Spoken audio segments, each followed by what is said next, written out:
La plus grande déviation de la foi chrétienne vient du Saint-Esprit, ou plutôt de la mauvaise compréhension de sa réalité. Ceux qui ont lu les écrits sacrés se sont plus arrêtés sur le constat d'une certaine manifestation et ceux qui ont lu les écrits sacrés sans être initiés à les sonder, à part seulement les interpréter, les appréhender, ont cru que cette manifestation représentait une personne.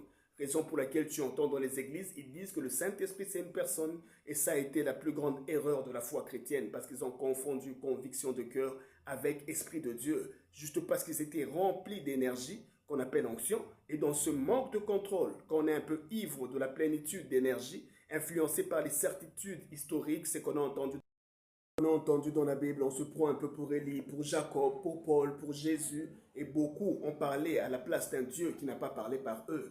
Beaucoup, de tout ce que vous voyez, toutes ces personnes sensées qui disent peut-être des choses insensées, toutes ces divisions dans l'Église, tout ce que tu vois là, c'est la faute au Saint-Esprit ou à ce qu'on leur a dit qu'il était. Ils croient tous le manifester, souvent avec toute sincérité, mais ils n'ont juste pas appris qu'un esprit n'est pas inexistant. C'est juste la manifestation matérialisée de certains principes, lois, normes communs en pratique. Et comme ils ont trop lu la Bible, qui sont dans une spiritualité mythologique, ils croient que ce qu'ils ressentent parce qu'ils voient et qu'ils entendent, c'est ça le Saint-Esprit qui leur donne le droit de dire et de croire que tout ce qu'ils disent est vérité. Et ceux qui sont impressionnés par les visions, les révélations, croient que c'est Dieu. Et voilà combien beaucoup se perdent croyant suivre une vérité. Et voilà pourquoi beaucoup perdent beaucoup parce qu'ils se considèrent comme dans le vrai. Or, c'est juste des émotions, des appropriations, des croyances mythologiques qu'ils essaient de reproduire et qui a détruit toutes ces sociétés. Le Saint-Esprit est à la base de tout ça parce qu'ils ne l'ont pas compris. On ne leur a pas appris et beaucoup appellent tout ce qui manifeste et ressentent Saint-Esprit, conscience.